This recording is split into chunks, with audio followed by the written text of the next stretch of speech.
तो polar coordinate system में क्या हो रहा है, आर यूनिट वेक्टर और साथ में थीटा, थीटा मैं बना भी नहीं रहा हूँ, वो दोनों पॉइंट्स पे इनके साथ 90 डिग्री पे है, आर और theta unit vector direction change कर रहे हैं। तो उसके कारण अब जो हमने ये इस तरह का डिफरेंशिएशन यहाँ इतनी ईजिली कर दिया था, ये थोड़ा सी कॉम्प्लिकेटेड होना है। कॉम्प्लिकेटेड मतलब ध्यान रखना है, कॉम्प्लिकेशन नहीं है। जो करस्पॉन्डिंग यूनिट वेक्टर्स अब हमारे पास आएंगे उनका भी डिफरेंशिएशन में रोल होने वाला है। टाइम के साथ कोऑर्डिनेट्स तो चेंज हो ही रहे हैं, इस पॉइंट के आर थीटा कोऑर्डिनेट और इस पॉइंट के आर थीटा कोऑर्डिनेट्स अलग अलग हैं, लेकिन साथ साथ जो यूनिट वेक्टर था इस पॉइंट पे आर और थीटा, इस पॉइंट के आर और थीटा यूनिट वेक्टर्स उससे डिफरेंट है। तो चेंज केवल इसका नहीं है, इनका भी है। जबकि यहाँ केवल एक्स और वाई चेंज हो रहे थे, आई और जे चेंज नहीं हो रहे थे। तो इस चीज़ को बस ध्यान में रखते हुए हम अगर वेलोसिटी फिर से निकालें तो velocity again D R by D T, लेकिन आर का एक्सप्रेशन, आर पोजिशन वेक्टर का एक्सप्रेशन जो होता है जब हम उन्हें आर और थीटा यूनिट वेक्टर के टर्म में लिखते हैं, उसमें केवल आर यूनिट वेक्टर आता है। रिमेंबर, ये पॉइंट मैंने इस तरह से भी कहा था, पीछे भी मैंने कहा था, r r plus zero theta. Radial coordinate जिस तरह से हमने डिफाइन किया, आर थीटा सिस्टम जिस तरह से डिफाइन किया है, उसके कारण जब हम पोजीशन वेक्टर को लिखते हैं उसमें केवल आर यूनिट वेक्टर वाला टर्म, ये वाला टर्म आता है, ये वो ऑटोमेटिकली ये है। ये अगर मैं फिर से यहाँ पे फिगर बनाऊँ, ये आर अगर आप इसे कह रहे हैं तो आर यूनिट वेक्टर भी उसी डायरेक्शन में है, वो डेफिनेशन के कारण है, जिस तरह से आपने आर कोऑर्डिनेट को डिफाइन किया है। तो ये, तो इसमें थीटा कंपोनेंट नहीं होता है, ओके। लेकिन इसको हम ये ना समझें कि यहाँ किसी भी वेक्टर में फिर थीटा कंपोनेंट नहीं होगा। अभी हम देखेंगे आर जो है पोजीशन वेक्टर जो है उसमें तो केवल रेडियल डायरेक्शन का कंपोनेंट है, लेकिन वेलोसिटी में दोनों कंपोनेंट्स होंगे, दोनों मतलब रेडियल भी और जिसे हम ट्रांसवर्स या जिसे मैं कई बार एंगुलर कंपोनेंट भी कह देता हूँ, ओके। वैसे उसको टेक्निकली ट्रांसवर्स कंपोनेंट कहते हैं, इसके ट्रांसवर्स है, इससे 90 डिग्री पे है, ओके दिस। तो लेकिन let's do it mathematically, d by D T, r की जगह आपने ये सब्स्टिट्यूट किया, ये टर्म तो है ही नहीं, ओके दिस। लेकिन अब जो पॉइंट मैं यहाँ पे लिख रहा था, ठीक है, इस एक्सप्रेशन में थीटा या थीटा यूनिट वेक्टर नहीं है, तो चलो उनकी तो हमें चिंता नहीं करनी है, लेकिन इस समय ये भी, जब मैं इस पॉइंट से इस पॉइंट पे जा रहा हूँ तो आर की वैल्यू भी चेंज हो रही है, आर मतलब रेडियल कोऑर्डिनेट की वैल्यू, लेकिन साथ साथ आर यूनिट वेक्टर भी चेंज हो रहा है। तो मैथमेटिकली इसका मीनिंग ये है, अब की बार आप इसको डिफरेंशिएशन में कांस्टेंट नहीं मान सकते। यहाँ पे भी ये टर्म हम ऐसे ही करते हैं, पहले डिफरेंशिएशन हुआ होगा x into I, I unit vector का, लेकिन एक्स का डिफरेंशिएशन हुआ आई यूनिट वेक्टर कांस्टेंट, लेकिन वो यहाँ पे नहीं चलेगा। आप मोस्ट जनरल मोशन जो पार्टिकल का हो सकता है उसमें अगर पॉइंट पी से किसी दूसरे पॉइंट पे अगर पार्टिकल पहुँचा डी टी इंस्टेंट के बाद, तो ये दोनों चीज़ें वेरी कर रही हैं। और अगर यहाँ तो थीटा नहीं था, लेकिन अगर थीटा यूनिट वेक्टर और थीटा की भी कोई वैल्यू होती तो उनका भी डिफरेंशिएशन होता। लेकिन अभी के लिए हमें केवल ये करना है, इस टर्म को भी डिफरेंशिएट करो और इसे भी डिफरेंशिएट करो विद रिस्पेक्ट टू टाइम। तो ए इंटू बी का डिफरेंशिएशन आप जानते हैं, एक बार ए का डिफरेंशिएशन होता है, उस समय बी का डिफरेंशिएशन नहीं होता है, बी कांस्टेंट की तरह आता है, प्लस दूसरी बार ए का डिफरेंशिएशन नहीं हुआ, this, okay. A into B का differentiation D A by D T into B plus A into D B by D T, वही चीज़ की है। अब D are by D T को मैंने आर डॉट लिख दिया, इसे अगेन आप शॉर्ट हैंड सोचे, जैसे हम D X by D T को एक्स डॉट लिख देते हैं। एक्स डॉट का मतलब क्या होता है, rate of change of X coordinate with time, simply, okay. X dot shorthand है D X by D T के लिए, और D X by D T का मतलब हुआ एक्स कोऑर्डिनेट टाइम के साथ कितनी तेजी से चेंज हो रहा है। तो ऐसे ये जो आर कोऑर्डिनेट, ये आर कोऑर्डिनेट है और ये आर यूनिट वेक्टर, तो ये D R by D T जो है इसको मैंने आर डॉट लिख दिया। आर डॉट मतलब आर यूनिट वेक्टर टाइम के साथ कितनी तेजी से चेंज हो रहा है, रेडियल कोऑर्डिनेट, सिंपली कहूँ पार्टिकल की डिस्टेंस ओरिजिन से कितनी तेजी से चेंज हो रही है वो ये है, तो are dot are unit vector. अब ये सेकंड टर्म को देखिए, इसे कैसे निकालेंगे, r into D R by t t. आप इसे ऐसे भी छोड़ सकते हैं, पर इसको हम थोड़ा सिंप्लीफाई कर सकते हैं। Please check this expression, R unit vector तो थीटा का फंक्शन है, थीटा का फंक्शन है, तो यहाँ पे हम chain rule of differentiation apply करेंगे। आपको आर यूनिट वेक्टर का डिफरेंशिएशन टी टाइम के रेस्पेक्ट में निकालना है, तो आप आर यूनिट वेक्टर को जिसका वो फंक्शन है थीटा, उसके रेस्पेक्ट में डिफरेंशिएट कीजिए, और खुद थीटा का डिफरेंशिएशन टाइम के रेस्पेक्ट में, चेन रूल ऑफ डिफरेंशिएशन जो हम अप्लाई करते हैं, क्योंकि आर यूनिट वेक्टर केवल एक कोऑर्डिनेट का फंक्शन है थीटा का, तो केवल एक इस तरह का टर्म आया। अदरवाइज अगर ये दो का फंक्शन होता तो फिर हमारा वो पार्शियल डिफरेंशिएशन वाला रूल, अभी मुझे ज़रूरत नहीं है इसलिए मैं उसमें नहीं जा रहा हूँ, पर सिंपली ये चेन रूल। अब ये देखिए, ये चेन रूल में ये जो टर्म है आर यूनिट वेक्टर का डिफरेंशिएशन थीटा के रेस्पेक्ट में, ये हम निकाल चुके हैं। ये एक्सरसाइज मैंने इसीलिए की थी क्योंकि इसकी जरूरत हमें बार बार पढ़ने वाली है। तो D R by D theta की जगह, D R unit vector upon D theta की जगह मैं इमीडिएटली पुट कर सकता हूँ थीटा यूनिट वेक्टर। तो ये जो सेकंड टर्म है ये हो जाएगा R into theta unit vector, और D theta upon D T को मैं लिख दूंगा थीटा डॉट। जैसे D R upon D T को हमने आर डॉट लिखा, ऐसी डी थीटा, ये थीटा कोऑर्डिनेट है, यूनिट वेक्टर नहीं। ओके, कोऑर्डिनेट्स और यूनिट वेक्टर का डिफरेंस अभी तक आपको क्लियर हो गया होगा, उसको यहाँ कैलकुलेशन करते हुए भी ध्यान रखिए। D theta by D T मतलब थीटा कोऑर्डिनेट है। जब पार्टिकल मोशन कर रहा है तो थीटा कोऑर्डिनेट भी इन जनरल बदलेगा। तो थीटा कोऑर्डिनेट टाइम के साथ कितनी तेजी से बदल रहा है उसको हम शॉर्ट में थीटा डॉट लिख दें। तो आर डॉट है rate of change of radial coordinate with time, और ऐसी इस टर्म को मैं यहाँ पे थीटा डॉट लिखूंगा अब, तो ये थीटा डॉट है rate of change of angular coordinate with time. तो ये मेरा जो वेलोसिटी का एक्सप्रेशन है सिंपली बन गया R dot into R unit vector plus इस टर्म को आर और D are by D theta, ये जो हमने पहले कैलकुलेशन की थी, थीटा यूनिट वेक्टर, ये थीटा यूनिट वेक्टर और ये थीटा डॉट।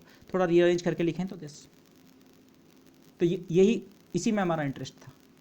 तो पहली चीज़ आप इमीडिएटली देख लीजिए, बाकी अभी इसका डिस्कशन हम और करेंगे। वेलोसिटी के एक्सप्रेशन में ये कंपोनेंट भी है, रेडियल कंपोनेंट जिसे हम कहते हैं, और साथ में एंगुलर कंपोनेंट, एंगुलर या ट्रांसवर्स भी कहते हैं इसे। बट आपने पोजीशन वेक्टर में तो थीटा कंपोनेंट था ही नहीं, थीटा यूनिट वेक्टर की डायरेक्शन में कुछ नहीं था, लेकिन वेलोसिटी में इन जनरल दोनों कंपोनेंट्स होंगे, दिस भी। किसी किसी पर्टिकुलर केस में ये या ये जीरो भी हो सकता है। अगर आर कांस्टेंट है तो ये जीरो हो जाएगा, अगर थीटा कांस्टेंट है ये जीरो हो जाएगा, वगैरह वगैरह सिचुएशंस हो सकती हैं, बट दिस ओके। तो जो वेलोसिटी का एक्सप्रेशन कार्टेशियन में होता है simply X dot I plus Y dot J, इसके बजाय अगर आप पोलर कोऑर्डिनेट्स में उसी मोशन का एनालिसिस कर रहे हैं तो वेलोसिटी का एक्सप्रेशन आपका ये बनता है। Okay, this, so the expression for the velocity of a particle in plane polar coordinate comes out to be something like this, v is equal to R dot are unit vector plus R theta dot. देखिए इसका मतलब क्या है, मैंने figure बनाया, माना ये particle की वेलोसिटी है, किसी भी डायरेक्शन में हो सकती है, मैंने ऐसी बना दी है, इधर भी हो सकती थी, इधर हो सकता है, इधर को, इधर कहीं भी, माना ये पार्टिकल की वेलोसिटी है। तो उस पॉइंट पे आपको अब तक आर यूनिट वेक्टर की डायरेक्शन निकालना आ चुका है। ये उस पॉइंट को ओरिजिन से ज्वाइन करके रेडियली आगे बढ़ा दो, और उससे 90 डिग्री पे थीटा। तो ये जो वेक्टर है वेलोसिटी, माना हम वेलोसिटी की बात कर रहे हैं, तो इस वेलोसिटी को आप इस आर और थीटा के अलोंग अगर इसके कंपोनेंट्स ले लें, आर और थीटा के अलोंग कंपोनेंट्स लेना मतलब मैंने यहाँ ब्लू पेन से दिखाने की कोशिश की है, अगर आप इस वेक्टर में ये वाला ब्लू वेक्टर ऐड करें, होपफुली आपको दिख रहा होगा इसमें ये, तो ये v बनता है। ये है रेडियल कंपोनेंट और ये है एंगुलर या ट्रांसवर्स कंपोनेंट, रेडियल ट्रांसवर्स। जैसे हम कार्टेशियन में x और y कंपोनेंट को vx और vy लिखते हैं, ऐसे यहाँ रेडियल कंपोनेंट को मैं vr लिखूंगा, v वेलोसिटी का रेडियल कंपोनेंट, और ये वेलोसिटी का थीटा एंगुलर कंपोनेंट, या जिसको हम ट्रांसवर्स कंपोनेंट कहते हैं। Radial component R unit vector के along, angular component theta unit vector के अलोंग। ओके, वेलोसिटी को इस तरह से स्प्लिट किया है, वेलोसिटी को आपने दो कंपोनेंट्स में ब्रेक किया, ये दोनों कंपोनेंट्स आपस में 90 डिग्री पे हैं, लेकिन एक कंपोनेंट प्योरली रेडियल डायरेक्शन में है ये वाला, और ये वाला कंपोनेंट प्योरली एंगुलर डायरेक्शन या ट्रांसवर्स डायरेक्शन में है। और वी आर की वैल्यू कितनी है, आर डॉट, और वी थीटा की वैल्यू है R theta dot. V theta की वैल्यू थीटा डॉट नहीं बनी, वी थीटा की वैल्यू में एक आर का फैक्टर एक्स्ट्रा आया, तो इसे वी आर को हम रेडियल कंपोनेंट ऑफ वेलोसिटी कह रहे हैं, और वी थीटा को एंगुलर या transverse component of the velocity. V R की value R dot, V theta की वैल्यू दिस। ये जैसे मैंने यहाँ वी आर और वी थीटा लिखा है, तो अगर मैं वैल्यूज़ यहीं पे लिखूँ, वी आर है एक्चुअली आर डॉट के बराबर, और डायरेक्शन यूनिट वेक्टर आर के अलोंग, और V theta theta unit vector की डायरेक्शन में है, और उसका मैग्नीट्यूड जो है that is R times theta dot, simply theta dot नहीं है, आर टाइम्स थीटा डॉट। ये आर फैक्टर वही है, फिर से एक्चुअली ये स्केल फैक्टर है।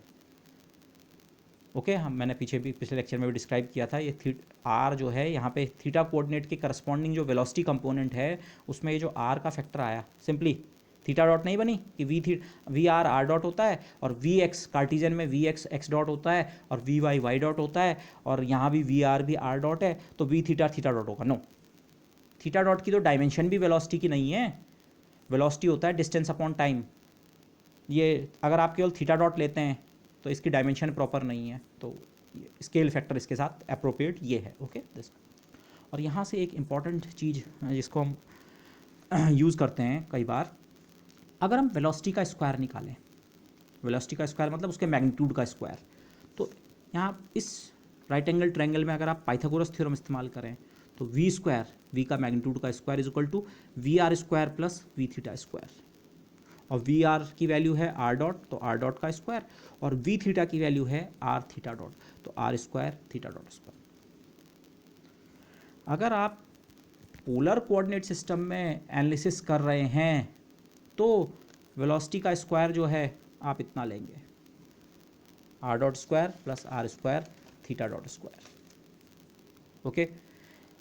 जैसे एक एक्सप्रेशन जो बाद में हम यूज़ करते हैं, खासकर जब लैग्रांजियन मैकेनिक्स वगैरह हम करते हैं, ओके, वो सबके काम का शायद आप में से नहीं हो, बट जो एडवांस स्टूडेंट्स हैं, जब आप लैग्रांजियन मैकेनिक्स करते हैं तो किसी पार्टिकल की जो काइनेटिक एनर्जी आप लेते हैं, अगर प्लेन पोलर कोऑर्डिनेट सिस्टम में आप काइनेटिक एनर्जी का एक्सप्रेशन चाह रहे हैं, काइनेटिक एनर्जी को नॉर्मली हम टी से दर्शाते हैं, माना एक ही पार्टिकल है सिस्टम में, तो काइनेटिक एनर्जी आप कहते हैं हाफ एम वी स्क्वायर, और वी वेलोसिटी है वेक्टर, लेकिन किसी वेक्टर का स्क्वायर सिंपली उसके मैग्नीट्यूड के स्क्वायर के बराबर होता है, तो मैं इसे हाफ एम वी स्क्वायर भी लिख सकता हूँ। और कार्टेशियन में जब आप वी का स्क्वायर करते हैं तो आप उसे लिखते हैं V X square plus V Y square, या X dot square plus Y dot square, half M का फैक्टर तो है ही ये। इसी तरह से आप काइनेटिक एनर्जी निकालते हैं। लेकिन से अगर आप काइनेटिक एनर्जी का एक्सप्रेशन प्लेन पोलर कोऑर्डिनेट्स में लिखना चाह रहे हैं 2 डायमेंशनल मोशन के लिए, तो वी स्क्वायर की जगह आपको ये रखना है, इस वी स्क्वायर की जगह ये, तो फिर आपका एक्सप्रेशन बनेगा half M R dot square plus R square theta. Hopefully आपने भी इसे यूज़ किया होगा, बट ये किस तरह से प्रॉपर आपको समझ आना चाहिए, हाँ ये एक्सप्रेशन इस तरह का क्यों बना, ओके दिस। अच्छा, यहाँ पे एक आध चीज़ें ज़रा और देखें। ये जो एक्सप्रेशन है वी का वेलोसिटी का, यही वाला एक्सप्रेशन, इसको मैंने फिर से यहाँ रीराइट किया है, और अब की बार मैंने फिर से एक्सप्लिसिटली रीराइट किया। एक्सप्लिसिटली मतलब वेलोसिटी मतलब होता है D R upon D T, position vector का rate of change with respect to time, differential with respect to time. R dot मतलब D R upon D T, साथ में R unit vector plus R theta dot मतलब D theta by D T. अब यहाँ इन तीनों factors में D T है, अगर मैं डी टी को कैंसिल कर दूँ, अब मैथमेटिकली इस डी टी को हम कैंसिल नहीं कर सकते हैं, ये डिफरेंशिएशन है। डिफरेंशिएशन अपने आप में एक पूरा ऑपरेशन होता है, डी बाई डी टी। यहाँ आप D by D T R का ले रहे हैं, ओके, यहाँ डी बाई डी टी इस आर कोऑर्डिनेट का ले रहे हैं, यहाँ D by D T theta coordinate का ले रहे हैं। लेकिन जिसे हम कहते हैं at the physicist level of rigour, physics में if I omit this thing, ये मतलब इससे हमें जो रिजल्ट मिलने वाला है वो करेक्ट है, अदरवाइज मैथमेटिकली ये कहना गलत है कि हम इस डी टी को जैसे कोई किसी एक कॉमन फैक्टर से डिवाइड कर रखा है और उससे हम कैंसिल कर रहे हैं। बट फिजिक्स में इस तरह का टर्मिनोलॉजी भी और इस तरह का यूजेज हम कई बार करते हैं, तो उसी यूजेज को मैं यहाँ पे कर रहा हूँ। ये डी टी का फैक्टर अगर मैं तीनों जगह ओमिट कर दूँ, कैंसिल कर दूँ, तो जो करस्पॉन्डिंग एक्सप्रेशन मुझे मिलता है वो ये है, D R is equal to D R R vector plus R D theta. मैंने इस चीज़ को डबल वो किया है। पॉइंट ये है, ये शायद इससे भी ज़्यादा इम्पॉर्टेंट है, मतलब आप इसे अगर समझ लें तो ये तो ऑटोमेटिकली आप समझ चुके हैं। ये इस एक्सप्रेशन का मतलब क्या है, डी आर, ये आर वेक्टर वाला है, इसका डिफरेंशियल मतलब चेंज, वही से इस सिचुएशन को मैंने यहाँ पे इस तरह से दिखाया है। इस फिगर को समझने की कोशिश कीजिए। ये कोऑर्डिनेट सिस्टम की एक्सिस हैं एक्स वाई, ओरिजिन का नाम मैंने ओ रखा है, पार्टिकल पहले पी पॉइंट पे था ये, और बाद में वो चले गया पी डैश, तो यहाँ से यहाँ तक का जो ये रेड वेक्टर है यही है डी आर वेक्टर, ये इक्वेशन के लेफ्ट हैंड साइड में जो लिखा हुआ है, स्मॉल डिस्प्लेसमेंट वेक्टर आप इसे कह सकते हैं, ओके। पहले पार्टिकल पी पे था और अब चले गया पी डैश, तो उसने ये इतना उसका नेट डिस्प्लेसमेंट हुआ है, ये चीज़ है। अब इस फिगर में मैंने कुछ चीज़ें और बनाई हैं, ओरिजिन से ओरिजिनल पॉइंट वाली लाइन को ज्वाइन किया और उस लाइन को आगे तक बढ़ा दिया है, ओके। तो यही जो लाइन है यही आर यूनिट वेक्टर की डायरेक्शन है। मैं ये नहीं कह रहा कि इसमें आर यूनिट, ये पूरा का पूरा आर यूनिट वेक्टर है, लेकिन आर यूनिट वेक्टर की डायरेक्शन ये वाली है, इस पॉइंट पे पी पॉइंट पे आर यूनिट वेक्टर ये रहा, और इसी पॉइंट पी पे अगर मैं थीटा यूनिट वेक्टर बनाऊं तो वो कुछ इस तरीके का होगा, ये थीटा यूनिट वेक्टर की डायरेक्शन है। अच्छा, इसके अलावा जो ये पी डैश वाला पॉइंट है इसको भी मैंने ओरिजिन से ज्वाइन किया। पहले पॉइंट का जो एंगल है विद एक्स एक्सिस वो थीटा है, और दूसरा पॉइंट थोड़ा सी दूर है, ये डिस्प्लेसमेंट बहुत इन्फिनिटेसिमल है। आप लोग डिफरेंशिएशन वाला अपना वो ध्यान कीजिए, डिस्कशन जो आप स्कूल लेवल पे पढ़ते हैं, टाइम इंटरवल जिसमें ये डिस्प्लेसमेंट हुआ है dt वो बहुत स्मॉल है, और बाद में तो हम mathematically limit dt tending to 0 लेते हैं। ओके, तो इस छोटे से टाइम इंटरवल में जो कोऑर्डिनेट्स का चेंज हुआ है, इस पॉइंट के ओरिजिनल पॉइंट के कोऑर्डिनेट्स जो थे वो थे r और थीटा। मतलब इस पॉइंट की यहाँ से डिस्टेंस जो थी, इस पॉइंट को अगर मैं p कह रहा हूँ तो OP डिस्टेंस जो है r के बराबर थी, और ये जो एंगल है ये थीटा था। और बाद में पॉइंट जब p डैश पे पार्टिकल गया तो अब उसके जो कोऑर्डिनेट्स थे, अब उसकी जो डिस्टेंस है ओरिजिन से वो थोड़ा बढ़ गई है। माना उस डिस्टेंस को मैं लिख रहा हूँ r प्लस डी आर, ये वेक्टर नहीं है, ये सिंपली मैंने सीधे सीधे डिस्टेंस लिख दी है। वेक्टर मुझे लिखना होगा, मैं इस वेक्टर को OP डैश वेक्टर कह दूंगा। डिस्टेंस थोड़ा चेंज हो गई r plus D are. Okay, और एंगल भी थोड़ा चेंज हो गया, theta plus D theta, theta और उसमें डी थीटा और ऐड हो गया। तो पुराने जो पॉइंट था P उसके कोऑर्डिनेट्स थे r और थीटा, और नए पॉइंट्स P डैश के कोऑर्डिनेट हैं r प्लस डी आर और theta plus D theta. Motion के दौरान ये चेंज हुआ। ओके, तो इस एक्सप्रेशन को आप समझिए। ये जो वेक्टर है, ये जो वेक्टर है, ये रेड वेक्टर डिस्प्लेसमेंट वेक्टर, ये कितने के बराबर है? D R into R unit vector. R unit vector ये डायरेक्शन, और डी आर अगर आप इस फिगर में देखें, अभी तक जितना मैंने बताया है, ये इस लंबाई और इस लंबाई का डिफरेंस है। आर ओरिजिनल पॉइंट की डिस्टेंस थी ओरिजिन से, और आर प्लस डी आर है नए पॉइंट की डिस्टेंस ओरिजिन से। तो इन दोनों डिस्टेंसेस का जो डिफरेंस है वो D R R unit vector, और थीटा यूनिट वेक्टर तो ये डायरेक्शन हो गई, और R into D theta, R फिर से ये वाली डिस्टेंस और डी थीटा। तो ये ऐसा एक्सप्रेशन क्यों आ रहा है, इसको आपको समझ जरूर लेना चाहिए। इस चीज़ को मैं के लिए मैंने इस फिगर में एक आध कंस्ट्रक्शंस किए हैं। एक तो मैंने इस P डैश पॉइंट से इस ओरिजिनल जो लाइन थी, ये ओरिजिनल P पॉइंट वाली जो डायरेक्शन थी, इस पे एक परपेंडिकुलर ड्रॉप किया। ये जो ग्रीन लाइन है ये एक परपेंडिकुलर है इस पॉइंट P डैश से ये, तो P डैश M जो है इस लाइन पे परपेंडिकुलर है, एक पॉइंट। और दूसरा ये जो मैंने ये ब्लैक से ये पार्ट दिखाया है, ये एक सर्किल का हिस्सा है। सर्किल का हिस्सा मतलब इस पॉइंट की डिस्टेंस थी r प्लस डी आर। आप r plus D are radius का एक सर्किल बनाइए। मैंने पूरा सर्किल नहीं बनाया है, पर मैं उस पूरे सर्किल को अगर बनाता ये कुछ ऐसा बनता हो।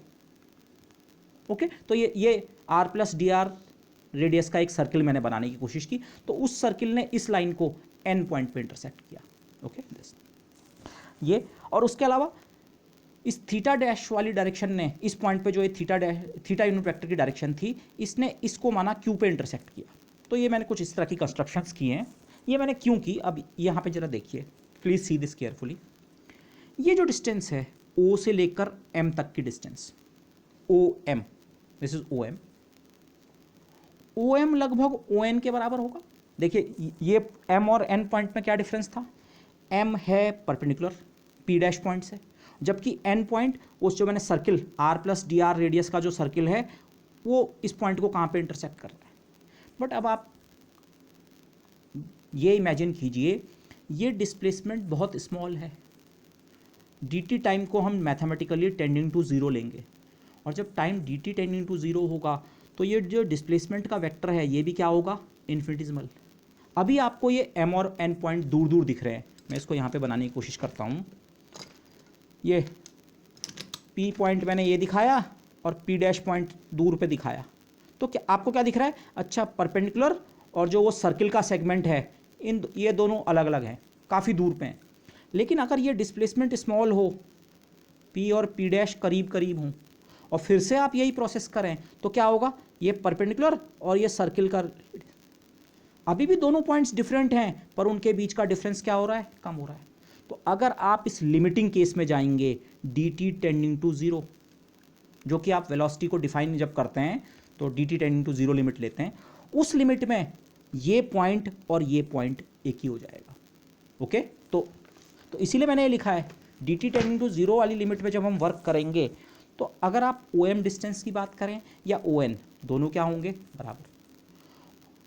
ON डिस्टेंस कितनी है, ON ये सर्किल, यहाँ पे डिस्टेंस है r प्लस डी आर, तो r प्लस डी आर, तो OM भी लगभग हमारे लिए कितने के बराबर है, r प्लस डी आर। ये यहाँ से यहाँ तक की डिस्टेंस कितनी है, r plus D are.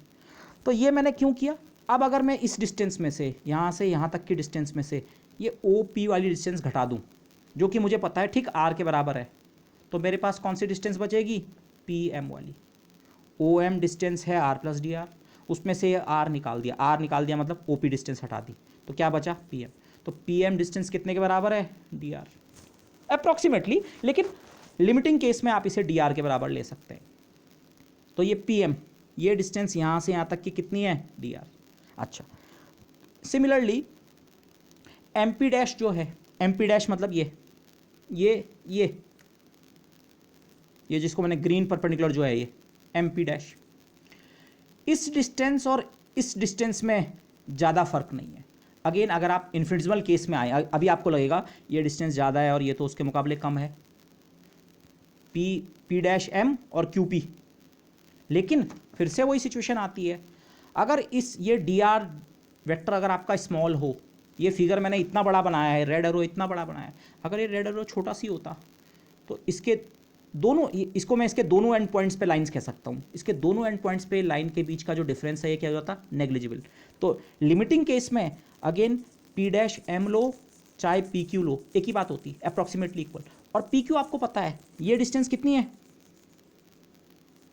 Angle is equal to arc upon radius, कोण बराबर चाप वाले बटे त्रिज्या वाला आप एक्सप्रेशन यूज करें। ये अगेन जैसे चाप है, ये आर्क नहीं है, आर्क एक्चुअली ऐसा होगा कुछ ऐसा, पर फिर से वही बात आती है, अगर ये पॉइंट और ये डिस्प्लेसमेंट बहुत स्मॉल है तो फिर परपेंडिकुलर और आर्क के बीच फर्क नहीं पड़ेगा, तो इसको आप लगभग इस डी थीटा एंगल का आर्क मान सकते हैं। और एंगल है डी थीटा, हम केवल इस एंगल की बात कर रहे हैं, ये एंगल है डी थीटा और ये डिस्टेंस कितनी है आर, तो ये जो आर्क की लेंथ है ये है आर डी थीटा। मैंने पहले लिखा नहीं था लेकिन अब मैं यहाँ पे लिख देता हूँ आर डी थीटा। यहाँ से यहाँ तक की लेंथ अप्रॉक्सीमेटली कितनी है आर डी थीटा। तो ये जो मैंने यहाँ पे दो ये कैलकुलेशन की हैं, इससे मुझे दो चीज़ें पता लगी हैं। ये जो लेंथ है पी एम ये डी आर के बराबर है, आप इस अप्रॉक्सीमेटली को अब इक्वल मान सकते हैं। ये पी एम कितना है डी आर, और ये जो एम पी डिस्टेंस है एम पी डैश ये है आर डी थीटा। क्यों, देखिए डी आर और are D theta, D R are D theta. इस रिजल्ट को अब ऐसे समझिए, ये रिजल्ट क्यों ऐसा बना, ये क्या कहना चाह रहा है ये रिजल्ट। पी पी डैश, ये जो पार्टिकल ने मेरे डिस्प्लेसमेंट किया उसका वेक्टर है P P dash vector, P से शुरू हुआ और पी डैश पे ख़त्म हुआ, पी पी डैश वेक्टर। तो वेक्टर एडिशन का नियम अगर आप लगाएं तो इस पी पी डैश वेक्टर को आप इस वेक्टर में इस वेक्टर को जोड़ के बना सकते हैं। मैंने यहाँ पे वेक्टर्स नहीं बना रखे हैं क्योंकि फिगर फिर और वो जाता, लेकिन अगर आप एक वेक्टर सोचें जो पी पे शुरू होता है और एम पे ख़त्म होता है, पी एम वेक्टर, और फिर एक वेक्टर जो एम पे शुरू होकर पी डैश पे ख़त्म होता है, तो अगर आप इस वेक्टर में ये वाला वेक्टर जोड़ें तो यही वेक्टर बनता है पी पी डैश। तो पी पी डैश बराबर P M vector plus M P dash vector. P P dash vector कौन सा है, अब इस पी पी डैश वेक्टर का नाम हमने क्या रखा है D are vector, D R vector बराबर पी एम वेक्टर। यहाँ से यहाँ तक का जो वेक्टर है ये, बस मैं इसको चलो ब्लू कलर का कर देता हूँ, मैं एरो नहीं बनाता हूँ इसमें। ये जो वेक्टर है पी एम, ये है ये वाला वेक्टर पी एम, इस वेक्टर का परिमाण कितना है, पी एम की लंबाई कितने के बराबर है डी आर, यही तो हमने निकाला। तो पी एम वेक्टर की जगह उसकी लंबाई उसका परिमाण लिखूँ तो डी आर, और इसकी डायरेक्शन कौन सी है, इसकी डायरेक्शन है इस पॉइंट के आर यूनिट वेक्टर की डायरेक्शन, ये पूरी की पूरी इस पी पॉइंट पे आर यूनिट वेक्टर वाली जो डायरेक्शन थी। तो इस वेक्टर पी एम को मैं लिख सकता हूँ इसका परिमाण गुणा गया आर यूनिट वेक्टर, और इसका परिमाण कितना है डी आर इंटू आर। और ये जो हरा वाला, अगर इसे भी आप एक वेक्टर समझें जिसको हम परपेंडिकुलर हमने ड्रॉप किया था, ये भी एक वेक्टर है, ये दूसरा वाला part M P dash, M P dash की लंबाई मैंने यहाँ पे निकाली थी, कितनी है आर डी थीटा। इस वेक्टर की लंबाई है आर डी थीटा, और इस वेक्टर की डायरेक्शन कहाँ है, इस हरे वाले वेक्टर की डायरेक्शन कहाँ है, ये थीटा यूनिट वेक्टर की डायरेक्शन में है। ये जो मैंने इस तरह से स्प्लिटिंग की ना, ये आर्बिट्री नहीं है कि इस रेड वेक्टर को मैं इस ब्लू वेक्टर और इस ग्रीन वेक्टर से मिलकर बना रहा हूँ।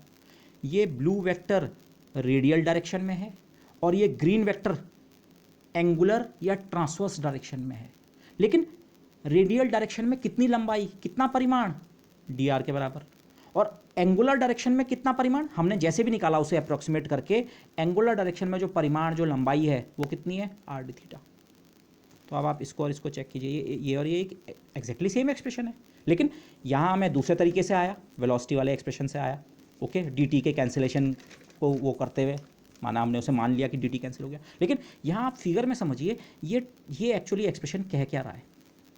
ये एक्सप्रेशन ये कह रहा है कभी भी डिस्प्लेसमेंट ऑफ पार्टिकल का dr तो उसको आप दो डिस्प्लेसमेंट्स का सम मान सकते हैं।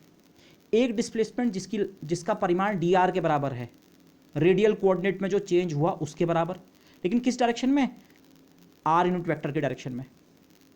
और साथ साथ एक डिस्प्लेसमेंट जो कि थीटा यूनिट वेक्टर के डायरेक्शन में हुआ, डिस्प्लेसमेंट नहीं, ये वेलोसिटी है वैसे इस समय, नहीं ये डिस्प्लेसमेंट है, सॉरी, इन्फिनिटेसिमल डिस्प्लेसमेंट। एक डिस्प्लेसमेंट लेकिन वो कितनी लंबाई का, r d थीटा लंबाई का। तो ये एक्सप्रेशन एक्चुअली ये कह रहा है दिस प्लस दिस, ये लंबाई dr के बराबर है और ये लंबाई r d थीटा के बराबर है। तो इन दोनों को अगर आप ऐड कर दें, वेक्टर एडिशन, तो आपका dr डिस्प्लेसमेंट कंस्ट्रक्ट हो जाता है। ओके, ये ऐसा ही है जैसे कार्टेशियन में आप करते हैं। कार्टेशियन में तो कहानी बहुत सिंपल होती है। अगर ये आपका dr है तो आप कहते हैं अच्छा ये dx और ये dy, dxi प्लस dyj। लेकिन यहाँ situation dr times r unit vector plus r d theta times theta. So this is what the story says. Okay, इसको भूल जाइए आप, इसकी जरूरत नहीं है मुझे। तो इस चीज़ को मैंने यहाँ पे ऐसे लिखा है, the coordinate increments, infinitesimal coordinate increments corresponding to r and theta are this. क्या मतलब है इसका, अगर आप किसी पॉइंट से दूसरे पॉइंट पे गए तो अगर उस चीज़ को आप ऐसे डिस्क्राइब करना चाहें, कार्टेशियन में आप कहते हैं पहले पार्टिकल का कोऑर्डिनेट x और y थे और मोशन के बाद के कोऑर्डिनेट हो गए x प्लस dx और y प्लस dy। और कितना डिस्प्लेसमेंट हुआ, x एक्सिस के अलाउंग dx और y के अलाउंग dy। पोलर में आप सेम सिचुएशन को कह रहे हैं, भाई पहले कोऑर्डिनेट थे r थीटा और बाद में कोऑर्डिनेट हो गए r प्लस dr और थीटा प्लस d थीटा।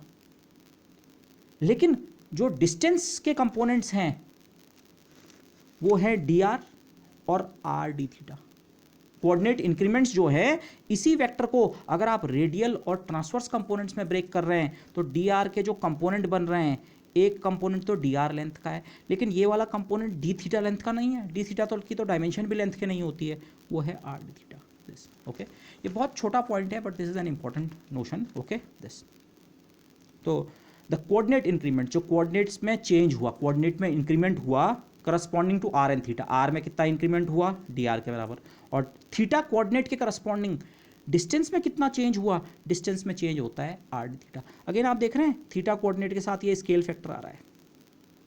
अगर मैं एक्स वाई की बात कर रहा होता कार्टेशियन में तो x के करस्पॉन्डिंग इंक्रीमेंट होता है dx, y के करस्पॉन्डिंग dy, r के करस्पॉन्डिंग भी dr, लेकिन थीटा कोऑर्डिनेट के करस्पॉन्डिंग जो डिस्टेंस का इंक्रीमेंट होता है, ये डिस्टेंस का इंक्रीमेंट, वो डी थीटा नहीं है, डी थीटा तो ये एंगल है, ये जो डिस्टेंस का इंक्रीमेंट है ये है r times D theta. Okay, ये कहानी जो इतनी लंबी हमने वो करके की, आप दिमाग में सिंपली ऐसे बैठा सकते हैं, होपफुली आपको पता भी है। मैं इस पॉइंट पे था, बाद में हम इस पॉइंट पे गए, ये था पीपी डैश। अब मैंने यहाँ पे एरो वगैरह नहीं बनाए हैं, लेकिन ये डिस्टेंस है डी आर, ये अब चाहे आप इसे बोलें डी आर चाहे इसे बोलें डी आर, दोनों एक ही बात है। ये डिस्टेंस डी आर है, ये उसी फिगर को मैंने सिंप्लीफाई करके बनाया है, कई चीज़ें इसमें सप्रेस कर दी हैं इस फिगर में। ये डी आर डिस्टेंस है, ये डी आर, इसे बोलो डी आर चाहे इसे बोलो डी आर, एक ही बात है। इस फिगर में भी ये भी डी आर है और ये भी डी आर है। मैंने इसका और इसका डिफरेंस तो बिल्कुल नेगलेक्ट कर दिया, तो चाहे यहाँ से यहाँ तक की लेंथ को डी आर बोलो चाहे यहाँ से यहाँ तक की डी आर, और तब ये भी डी आर है, क्यू पी डैश भी डी आर है। लेकिन इस फिगर में ये और ये डी आर, और चाहे इस साइड को बोलो चाहे इस ग्रीन परपेंडिकुलर को बोलो चाहे इस आर्क को बोलो, या एक आर्क मैं यहाँ पे भी बना सकता था, ये सारी डिस्टेंसेस हैं आर इंटू डी थीटा के बराबर। ये या ये दोनों डिस्टेंसेस को आप आर इंटू डी थीटा ले सकते हैं। ओके, वैसे अगर आप यहाँ पे टेक्निकलिटी में पढ़ें तो ये डिस्टेंस तो आर डी थीटा है क्योंकि यहाँ की डिस्टेंस आर थी और एंगल था डी थीटा।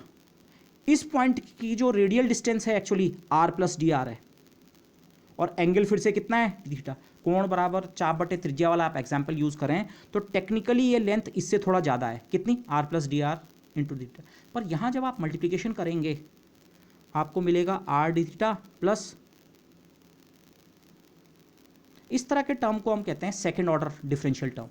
ये दो डिफरेंशियल्स का सम है। डिफरेंशियल मतलब आप सोचिए सिंपली बहुत स्मॉल क्वांटिटी, ये अपने आप में एक स्मॉल क्वांटिटी है, और ये तो दो स्मॉल क्वांटिटीज़ का मल्टीप्लिकेशन है, तो ये इतना स्मॉल है कि हम इसे नेगलेक्ट कर रहे हैं। इसको छोड़ दो तो ये डिस्टेंस भी कितनी हो गई, तो जो फिगर आपको अपने दिमाग में रखना है, हम एक्चुअली कोऑर्डिनेट चेंज में कुछ इस तरह के फिगर की बात कर रहे हैं। कार्टेशियन में जो करस्पॉन्डिंग फिगर होता है वो कुछ ऐसा होता है, ये साइड dx और ये dy, और फिर ये भी dx और ये आपका जो जिसे आप एलिमेंट्री एरिया कहते हैं, जब आप इंटीग्रेशन करके एरियाज़ वगैरह की कैलकुलेशन कहीं पे करना चाहते हैं, तो जिसे हम इन्फिनिटिसिमल एरिया एलिमेंट कहते हैं, एक छोटा सी एरिया, तो आप वो एरिया, सबसे छोटा एरिया आप ऐसे बनाते हैं कार्टेशियन में कि हाँ एक रेक्टेंगल जैसा फिगर बन रहा है और उसकी एक साइड dx है और दूसरी साइड क्या है dy। जब हम पोलर कोऑर्डिनेट्स में कैलकुलेशन करेंगे तो जो हमारा सबसे एलिमेंट्री एरिया जो बनेगा वो कुछ इस शेप का बनेगा, ये साइड और ये साइड dr लेंथ की, और ये साइड और ये साइड दोनों की लेंथ को आप बराबर ले लीजिए r d थीटा। और इनफैक्ट ये फिगर को भी आप इनिशियली रेक्टेंगल मान सकते हैं। अब आप क्योंकि बहुत बड़ा फिगर देख रहे हैं इसको, आप इसलिए आपको लग रहा है अरे इसकी ये साइड्स तो कर्व्ड हैं, लेकिन रिमेंबर ये सारे जो चेंजेस हैं ये इन्फिनिटिसिमल हैं। तो अगर आप इस फिगर को और छोटा बनाएं, dr ये और ये साइड ये ऑलमोस्ट एक रेक्टेंगल जैसा लग रहा है, और अगर आप इन एरियाज़ को और भी छोटा कर दें, इन साइड्स को और भी छोटा कर दें, तो ये ऑलमोस्ट एक रेक्टेंगल बन जाएगा। तो जो एलिमेंट्री एरिया हमारा है कार्टेशियन में, तो आप dx इंटू dy ले लेते हैं। यहाँ पे जब अगर आप एलिमेंट्री एरिया लेंगे, माना इस एरिया को आप dA कह रहे हैं, तो इस एरिया का जो साइज़ होगा, इस एरिया का जो मैग्नीट्यूड होगा dr, एक साइड की लंबाई dr और दूसरी साइड की लंबाई चाहे इसे मानो चाहे इसे मानो r d थीटा। तो इनको अगर आप मल्टीप्लाई करें तो आपका जो एलिमेंट्री एरिया एलिमेंट आता है okay, r into D R into Cartesian में simply dx into D Y आता है, यहाँ पे dr d थीटा भी आया और साथ में एक r का फैक्टर एक्स्ट्रा। अगेन ये स्केल फैक्टर आप देख रहे हैं, ये d थीटा के साथ वाला ये r है, ये वाला, तो ये स्केल फैक्टर हमेशा प्रेजेंट रहेगा। ओके यहाँ पे मैंने वेक्टर फॉर्म में इसे लिखने की कोशिश की है क्योंकि एरिया एलिमेंट को हमें कई बार वेक्टर फॉर्म में भी प्रेजेंट करना पड़ता है। तो अगर आप वेक्टर फॉर्म में इस एरिया एलिमेंट को लिखें dA, तो फिर उसकी डायरेक्शन z एक्सिस के अलॉन्ग बनेगी। अब मैं इसको यहाँ पे ज़्यादा डिस्क्राइब नहीं करूँगा, बट यस ओके। सो इसीलिए मैंने कहा ये जो एक्सप्रेशन है ये वाला वेलोसिटी का, इससे मैं यहाँ पे किसी तरह से पहुँचा, लेकिन अब मैंने आपको ये समझा दिया, इसको आप ज़्यादा एलिमेंट्री समझिए। ये और इसका फिगर बेसिकली ये इतना सिंपल सा फिगर है, ये r और r में थोड़ा इंक्रीमेंट dr और थीटा में थोड़ा इंक्रीमेंट d थीटा हुआ, पर जो करस्पॉन्डिंग डिस्टेंस है वो r इंटू डी थीटा है। तो जो एलिमेंट्री जो आपका एरिया बन रहा है उसकी जो साइड्स हैं, एक साइड dr के बराबर है और एक साइड r d थीटा के बराबर है। ओके, तो इस चीज़ को आप ध्यान में रखिए, एक साइड dr के बराबर जो कि रेडियल डायरेक्शन में है, और एक side r into D theta के बराबर जो कि थीटा यूनिट वेक्टर की डायरेक्शन में है। So this is what this expression is saying. Okay, अच्छा, तो dr यूनिट वेक्टर जो है, जो मैंने पीछे वाले उस पर लिखा, अगेन फिर से वो मैं फिजिसिस्ट वाले तरीके से, पिछली बार मैंने dt को कैंसिल किया था, अब की बार जहाँ जहाँ डिफरेंशियल्स हैं, ये और ये डिफरेंशियल्स हैं, देखिए कन्फ्यूज़न ना कीजिए, ये भी dr लिखा हुआ है, dr पढ़ने में भी शायद मैं dr कह रहा हूँ, बट ये डिफरेंशियल है वेक्टर का और ये डिफरेंशियल है स्केलर का, कोऑर्डिनेट का, पोजीशन वेक्टर का। ओके, अगर डिफरेंशियल्स के नीचे अगर मैं dt ले आऊँ तो dr अपॉन dt, ये dr कोऑर्डिनेट अपॉन dt, और यहाँ r और थीटा यूनिट वेक्टर वैसे ही रहेगा d थीटा अपॉन dt। ये वाला एक्सप्रेशन हमने पहले भी निकाला था। ओके, वही वेलोसिटी वाला एक्सप्रेशन है, तो ये वेलोसिटी हो गई, dr अपॉन dt को r डॉट लिख देते हैं शॉर्ट हैंड में, r unit vector this. Okay, this ये जो मैं पीछे आपको फिगर समझा रहा था वो और थोड़ा क्लियरली यहाँ पे मैंने बना रखा था। dr कोई एलिमेंट्री डिस्प्लेसमेंट है कहीं पे, ओके, इसको आप dr डिस्प्लेसमेंट और r d थीटा डिस्प्लेसमेंट से मिलके बना सकते हैं, पर dr डिस्प्लेसमेंट आपको r यूनिट वेक्टर की डायरेक्शन में लेना पड़ेगा और r d थीटा का जो डिस्प्लेसमेंट है वो थीटा यूनिट वेक्टर की डायरेक्शन में लेना पड़ेगा। Okay, this. अब देखिए इमीडिएटली यहाँ पे आप एक चीज़ देख रहे हैं, हमने स्टार्ट यहाँ से किया था, पोजीशन वेक्टर में केवल रेडियल कंपोनेंट होता है, एंगुलर कंपोनेंट नहीं होता है, ट्रांसवर्स कंपोनेंट नहीं होता है, जब लेकिन वेलोसिटी में रेडियल कंपोनेंट भी है और एंगुलर ट्रांसवर्स कंपोनेंट भी है। सो द वेलोसिटी कंपोनेंट्स, और देखिए ये वेलोसिटी जो है या उसके कंपोनेंट्स किस किस पे डिपेंड कर रहे हैं, कंपोनेंट मतलब ये वी आर और ये वी थीटा जिन्हें मैं कहा था, they depend on the rate of change of coordinates. इनमें वेलोसिटी के कंपोनेंट्स में आर डॉट और थीटा डॉट तो आ ही रहे हैं, लेकिन उसके अलावा आर कोऑर्डिनेट भी आ रहा है। ये चीज़ क्यों इंपॉर्टेंट है, क्यों मैं एम्फेसाइज कर रहा हूँ? जब आप कार्टेशियन में वेलोसिटी निकालते हैं तो कार्टेशियन में वेलोसिटी ये बनती है आपकी X dot I plus Y dot J. तो वेलोसिटी के कंपोनेंट्स, अगर दोनों कंपोनेंट्स को एक साथ देखूं तो एक्स डॉट और वाई डॉट आपके वेलोसिटी कंपोनेंट्स होते हैं। तो वेलोसिटी के कंपोनेंट्स जो हैं वो केवल कोऑर्डिनेट्स के रेट ऑफ चेंज पे डिपेंड करते हैं। एक्स कोऑर्डिनेट का rate of change X dot, Y coordinate का rate of change Y dot. Cartesian में वेलोसिटी के कंपोनेंट्स केवल कोऑर्डिनेट्स के रेट ऑफ चेंज पे डिपेंड करते हैं। यहाँ कोऑर्डिनेट्स का रेट ऑफ चेंज तो है ही आर डॉट और थीटा डॉट, लेकिन उसके अलावा ये आर भी आ रहा है, आर कोऑर्डिनेट पे भी डिपेंड कर रहा है, थीटा पे तो अभी भी डिपेंड नहीं कर रहा है। यहाँ इस पूरे एक्सप्रेशन में थीटा कहीं नहीं है। आर यूनिट वेक्टर और थीटा यूनिट वेक्टर तो केवल डायरेक्शंस बताने के लिए हैं। बाकी जो बचा रेडियल कंपोनेंट, एंगुलर कंपोनेंट, वो आर डॉट थीटा डॉट के अलावा आर पे भी डिपेंड करता है। हाँ, थीटा पे डिपेंड अभी भी नहीं करता है, पर कार्टेशियन से डिफरेंस है। ओके, अब इस चीज़ को दो स्पेसिफिक केसेस में मैं एनालाइज करता हूँ ताकि आप इसे कनेक्ट कर सकें। ये सब आपने वैसे पढ़ रखा है किसी ना किसी फॉर्म में। ओके, स्कूल लेवल पे भी आपने पढ़ा है। कैसे? माना थीटा डॉट बराबर जीरो, इस एक्सप्रेशन में अगर थीटा डॉट जीरो हो, थीटा डॉट जीरो होने का मतलब, थीटा डॉट का मतलब है, थीटा डॉट केवल एक शॉर्ट हैंड है इस चीज़ के लिए। तो किस चीज़ का डिफरेंशिएशन जीरो होता है? जो चीज़ क्या होती है? कांस्टेंट। टाइम के साथ अगर एंगल चेंज नहीं हो रहा है तो मतलब उस सिचुएशन की हम बात कर रहे हैं। तो उस केस में क्या होगा? अगर थीटा डॉट कांस्टेंट है तो ये टर्म खत्म हो जाएगा, तो वेलोसिटी कितनी बचेगी? केवल R dot into R unit vector.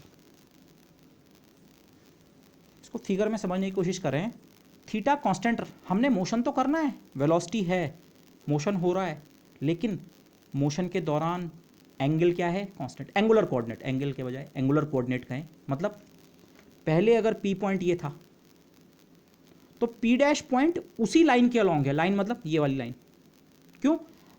P point का कोऑर्डिनेट माना डिस्टेंस है 2 मीटर, 2 मीटर और एंगल 30 डिग्री, और पी डैश पॉइंट का डिस्टेंस बढ़ गई, 2 से माना 3 मीटर हो गई, लेकिन एंगल तो अभी भी 30 डिग्री है, थीटा कांस्टेंट है। और थोड़ी देर बाद और पी से पी डैश और फिर पी डबल डैश और पी ट्रिपल डैश, इसी लाइन के अलॉन्ग अगर पार्टिकल चल रहा है तो उसका एंगल चेंज नहीं हो रहा है, आर चेंज हो रहा है, थीटा चेंज नहीं हो रहा है, थीटा कांस्टेंट है।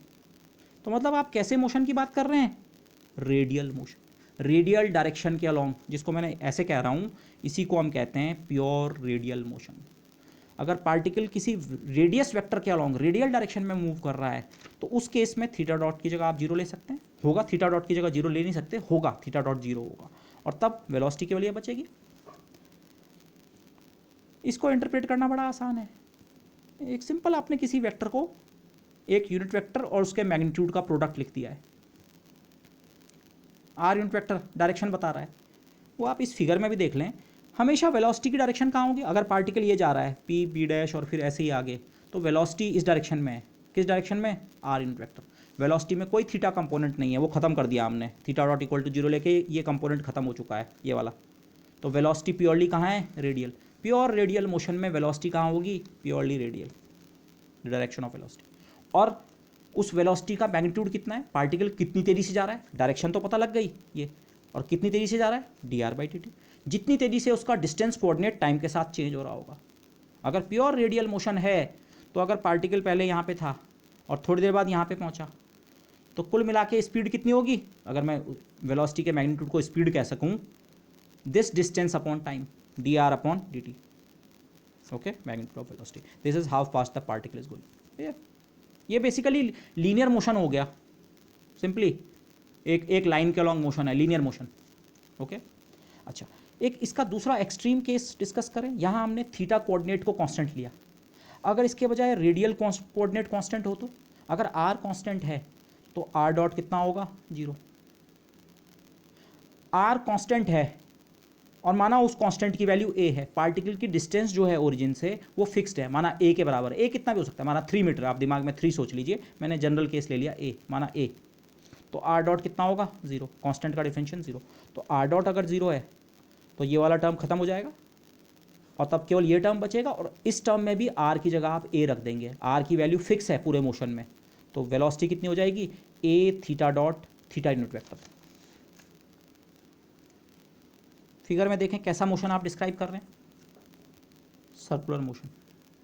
मैं यूनिफॉर्म नहीं कह रहा हूँ यहाँ पे, मैं केवल सर्कुलर मोशन कह रहा हूँ। पार्टिकल जरूर एक सर्कल में घूम रहा है। क्यों? ये पॉइंट पी है और थोड़ी देर बाद पार्टिकल यहाँ पे है, पी डैश पे। तो इस मोशन के दौरान आर कोऑर्डिनेट पहले भी ए था और अभी भी है, एंगल तो बदल रहा है लेकिन आर की वैल्यू पहले भी ए थी बाद में भी ए, तो आर का डिफरेंशियल कितना है 0, आर का डिफरेंशियल 0, तो रेडियल वेलोसिटी वाला कंपोनेंट खत्म हो गया, केवल एंगुलर या ट्रांसवर्स वेलोसिटी वाला कंपोनेंट बचा और आर की वैल्यू भी उसमें ए है, A theta dot theta unit vector. पहली चीज़ तो ये देखें, इसको फिर से उस तरह से एनालाइज करें, कोई वेक्टर आपके सामने लिखा हुआ है, वेलोसिटी वेक्टर लिखा हुआ है, ये उसका परिमाण है और ये दिशा है, तो पहली चीज़ ये देखें दिशा कहाँ है, थीटा यूनिट वेक्टर के अलोंग। सर्कुलर मोशन में जो हमने जिस तरह से एनालिसिस करके लाए, प्रीवियस नॉलेज से मैं भी कनेक्ट नहीं कर रहा हूँ, वो अब कनेक्ट करेंगे, लेकिन जिस तरह से हम मैथमेटिक्स करके लाए वो ये कह रहा है भाई अगर आप सर्कुलर मोशन पे ध्यान केंद्रित करें तो जो वेलोसिटी होती है वो थीटा यूनिट वेक्टर की डायरेक्शन में होती है। अब जरा फिगर में देखें थीटा यूनिट वेक्टर होता कहाँ है, अगर पार्टिकल इस पॉइंट पे सर्कुलर मोशन कर रहा है इस पॉइंट पे, तो रेडियल वेक्टर ऐसा होता है, आर यूनिट वेक्टर मैंने नहीं दिखाया, थीटा ये होता है जिसे आप कहते हैं टेंजेंशियल टू पाथ, ये ब्लू वेक्टर इस पॉइंट पे सर्किल के टेंजेंट है ये, और बाद में मोशन करते करते माना पार्टिकल यहाँ पे पहुँच गया, तो इस पॉइंट पे थीटा यूनिट वेक्टर की डायरेक्शन कहाँ होती है, पिछले लेक्चर से आपको पता है, इस पॉइंट पे अगर मुझे आर यूनिट वेक्टर बनाना होता तो वो शायद कुछ ऐसा होता, और थीटा उसके साथ 90 डिग्री पे। अगेन ये क्या है, इस सर्किल का टेंजेंट, ये आप स्कूल लेवल पे जब आप पढ़ते हैं तो आप कहते हैं सर्कुलर मोशन में वेलोसिटी हमेशा पाथ के टेंजेंट होती है, पाथ सर्किल है, सर्किल का टेंजेंट, ये उसी चीज़ का मैथमेटिकल स्टेटमेंट है। एग्जैक्ट मैथमेटिक्स को फॉलो करते हुए हमें एक्सप्रेशन मिला है। मैग्नीट्यूड की बात बाद में करेंगे, इस मैग्नीट्यूड को भूल जाइए। वेलोसिटी थीटा यूनिट वेक्टर के अलोंग है, थीटा यूनिट वेक्टर मतलब पाथ के टेंजेंट, सर्किल में पाथ का टेंजेंट जो है वो हमेशा थीटा यूनिट वेक्टर है, तो टेंजेंट तो जो चीज़ आप पहले से जानते थे, वेलोसिटी की जो डायरेक्शन है थीटा यूनिट वेक्टर की डायरेक्शन है, और थीटा यूनिट वेक्टर की डायरेक्शन मतलब it is tangential to the circle always, ये आप पहले से जानते थे, लेकिन यहाँ तक जब मैं इसे डिराइव करके लाया तो हमने प्रीवियस नॉलेज को यूज़ नहीं किया कि सर्किल के टेंजेंट, अपने आप मैथमेटिक्स मुझे ये दे रही है भाई सर्कुलर मोशन में वेलोसिटी का एक्सप्रेशन पाथ के टेंजेंट इतना होता है, ये कहाँ से आया, हमने केवल आर और थीटा वाला कोऑर्डिनेट सिस्टम इस्तेमाल किया, एप्रोप्रिएट मैथमेटिक्स करके लाए अपने आप। हमें अगर ये प्रीवियस नॉलेज नहीं भी होता कि सर्कुलर मोशन में हमेशा वेलोसिटी पाथ के टेंजेंट होती है, वो यहाँ पे मैथमेटिकली इमर्ज हो चुका है। ये तो मैग्नीट्यूड है, ये तो वेलोसिटी का परिमाण है, इतनी ज़्यादा वेलोसिटी, लेकिन डायरेक्शन हर पॉइंट पे कहाँ है, टेंजेंशियल थीटा। ये मैंने 4 पॉइंट्स पे थीटा यूनिट वेक्टर बनाया है, हमेशा पाथ के टेंजेंट है। ओके,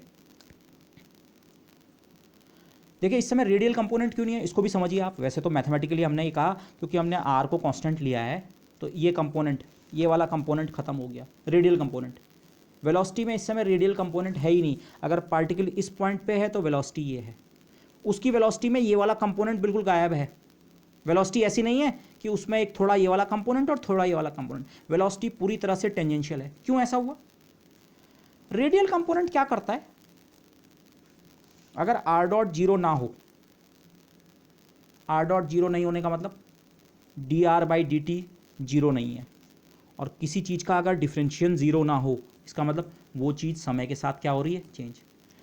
आर डिस्टेंस, अगर डिस्टेंस समय के साथ चेंज हो रही हो, कभी पार्टिकल की डिस्टेंस ओरिजिन से 2 मीटर और कभी 2.1 मीटर और 2.7 और कभी कम भी हो सकती है, लेकिन अगर वो चेंज हो रही है तो इसका मतलब पार्टिकल सर्किल में नहीं घूम रहा है। ओके दिस, तो इसीलिए ये वाला कंपोनेंट खत्म हुआ। आप इसे ऐसे भी सोच सकते हैं, ये वाला कंपोनेंट क्यों नहीं है।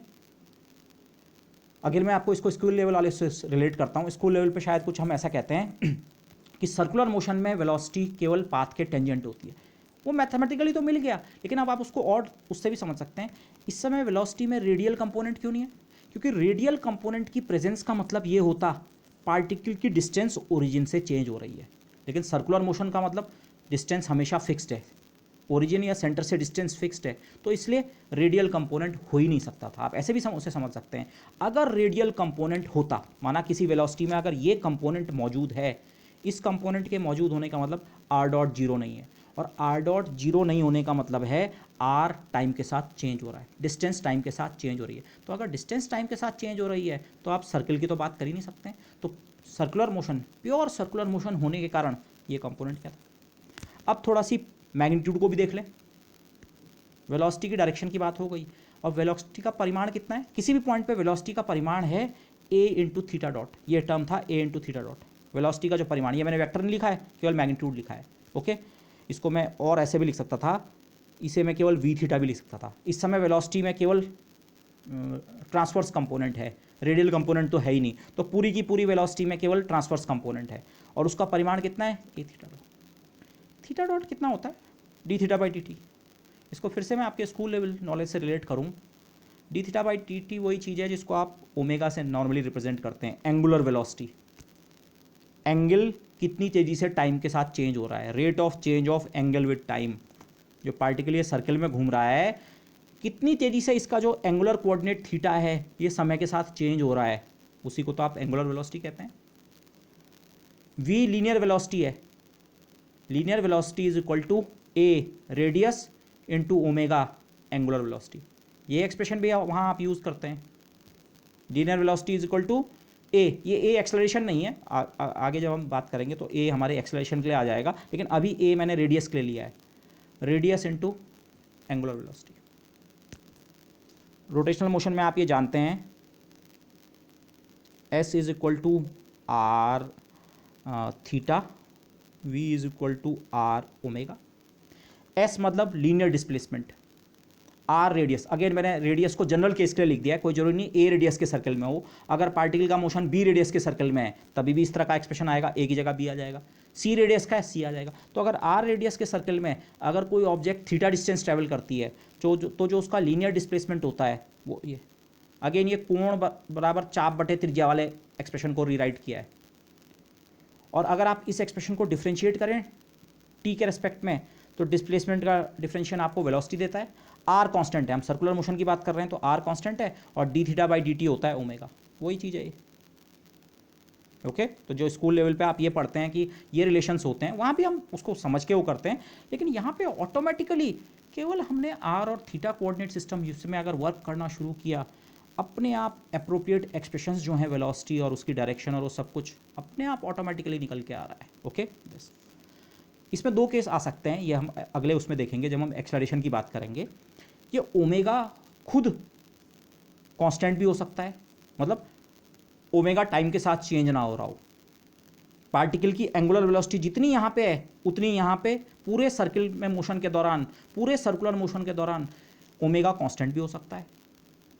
हर बार एक सेकंड में पार्टिकल 10 डिग्री घूम रहा है, एक सेकंड में 10 डिग्री, अगले एक सेकंड में 10 डिग्री, अगले एक सेकंड में 10 डिग्री, 10 10 10 हर, तो आप कहेंगे एंगुलर मोशन है, एंगुलर वेलोसिटी है, लेकिन एंगुलर वेलोसिटी क्या है, कांस्टेंट।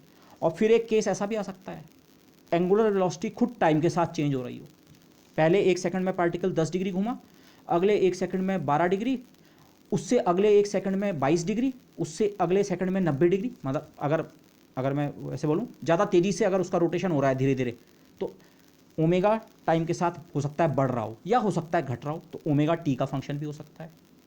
ये जो पहला केस है, इस केस को आप जब स्कूल लेवल पे आप डिस्क्राइब करते हैं, आप कहते हैं इस केस में कोई भी एंगुलर एक्सेलरेशन नहीं है, जबकि दूसरे केस में एंगुलर एक्सेलरेशन है। एंगुलर एक्सेलरेशन को नॉर्मली हम अल्फा से दिखाते हैं, और अल्फा होता है D omega by D T. जैसे लीनियर एक्सेलरेशन होता है ए बराबर होता है D V by D T, ऐसे ही एंगुलर एक्सेलरेशन होता है D omega by D T. But acceleration हम नेक्स्ट उसमें कवर करेंगे तब ये चीज़ें, लेकिन आप एंगुलर एक्सेलरेशन या एक्सेलरेशन की क्या एक्सप्रेशन आप यहाँ से खुद डिराइव करने की मीनवाइल कोशिश कर सकते हैं।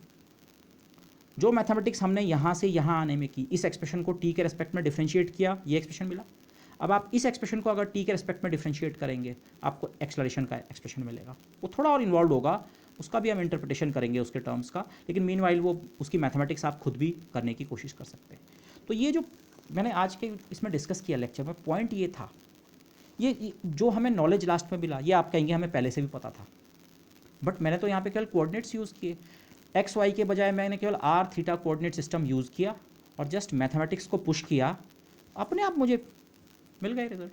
अब उसका इंटरप्रिटेशन वही वाला है जो हमने पहले पढ़ा है, तो that is a good thing. Okay, yes, but just तो इसे आप कोऑर्डिनेट्स का एक यूज़ भी समझ सकते हैं कि आर थीटा कोऑर्डिनेट्स को यूज़ करने का क्यों हम इंसिस्ट कर रहे थे कि हाँ एक नया coordinate system R theta use करना पड़ सकता है, यूज़ करते हैं। इसको आप उसे एक एग्जाम्पल की तरह समझ सकते हैं। भाई कई नोशंस जो हम पहले से जानते थे वो एग्जैक्टली मैथमेटिकली कैसे डेवलप होके आते हैं, तो यू कैन सी कि आपकी आंखों के सामने अगर मोशन सर्कुलर है तो वेलोसिटी का एक्सप्रेशन यही बनेगा, ओके, एंड सच थिंग्स। और एक्सेलरेशन जब हम निकालेंगे तब कुछ और इस तरह की चीज़ें हम वहाँ पे देखेंगे। So with that I would like to conclude this discussion. Thank you everybody.